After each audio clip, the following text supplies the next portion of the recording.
ഹരേ കൃഷ്ണ. അധ്യായം 14.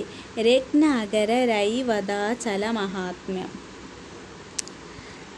നാരദ മഹർഷി ദ്വാരകാ മഹാത്മ്യം വർണ്ണിച്ചു. ചൈത്രമാസത്തിലെ വെളുത്ത വാവു ദിവസം അവിടെ സ്നാനം ചെയ്ത് രത്നദാനം ചെയ്താൽ അവൻ ത്രിമൂർത്തികൾക്ക് തുല്യനായിത്തീരും. അവൻ്റെ സ്പർശമാത്രയിൽ ബ്രഹ്മാദി പാപങ്ങൾ നശിക്കും. അവനെ കണ്ട് മരിക്കുന്നവന് പോലും മോക്ഷം പ്രാപിക്കും. രൈവതാചല മഹാത്മ്യമാണ് ഇനി പറയുന്നത്.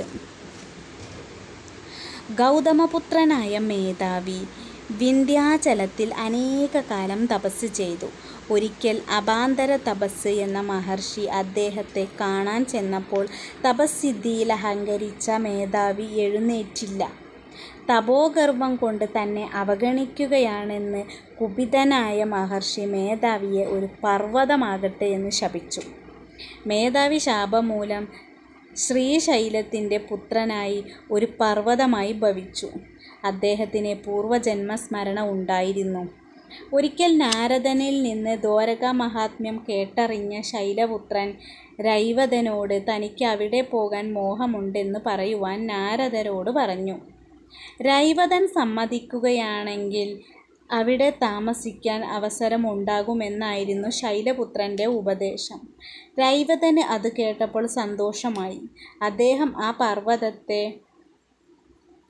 പുഴക്കിയെടുത്ത് കൊണ്ടുവന്ന് സ്ഥാപിക്കുമെന്ന് പ്രതിജ്ഞ ചെയ്തു.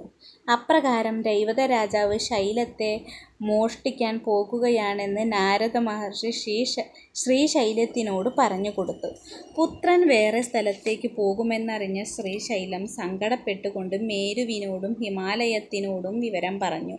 അവൻ വേറെ പർവ്വതങ്ങളോടുകൂടി രൈവതത്തിനോട് യുദ്ധത്തിനു വന്നപ്പോൾ അദ്ദേഹം ആ പർവ്വതം പൊക്കിയെടുത്ത് കയ്യിൽ വെച്ചുകൊണ്ട് തന്നെ യുദ്ധം ചെയ്തു.